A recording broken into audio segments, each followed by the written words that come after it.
If one day you saw something strange in the forest, what would you do? Let's watch this interesting story together. Please stay with us. One day, a guy named John and his friends headed out to the woods of Virginia to celebrate their graduation and have a good time. After packing some gear, they hit the road and eventually arrived at the foot of a hill where they decided to park the car. They parked it and managed to climb up the steep hill with great difficulty. It took them about half an hour to unpack and set everything up.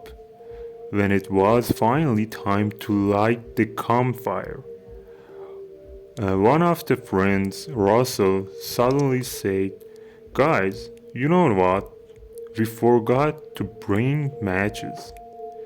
Everyone looked at each other, wondering who would be willing to go all the way back down to the car to retrieve them.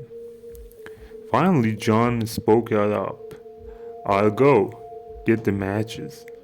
To be honest, looking at steep hill, John really didn't want to climb down it again.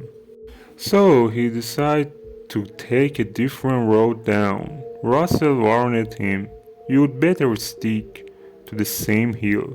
You might really get lost otherwise." But John didn't agree and insisted, "I know the way." As John used the adjacent hill to make his way down toward the car, he suddenly caught a whiff of a strange smell like weird incense and fumes. Curious, he decided to head toward the source of the smell to see what was going on. As he moved closer, he spotted several people circling around the fire. He quickly hid behind the trees so no one would see him. It looked as if these people had traveled there by a time machine.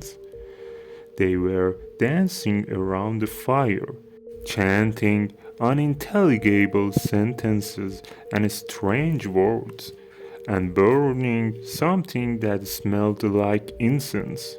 Terrified, John decided to abandon the mission to get the matches and ran back toward his friends.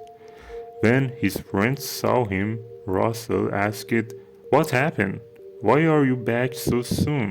John explained everything he had seen and urged them to come and witness the scene themselves. With John's insistence, they went to the spot he had described. However, when they arrived, there was no sign of those strange people, and the fire had been extinguished. It was as if they had used a time machine to go back to where they came from. But the interesting and creepy part was that the ashes of the fire still smelled like that strange incense. In the end, spooked by the story John had told them and the air evidence, they somehow made their way back to the car. They decided to forget about the celebration entirely and drove straight home. Thanks for watching this story. Please share your comment and your idea in the com- Thanks for watching this story. Please share your ideas in the comments and please don't forget to like and subscribe our channel. And goodbye till next time.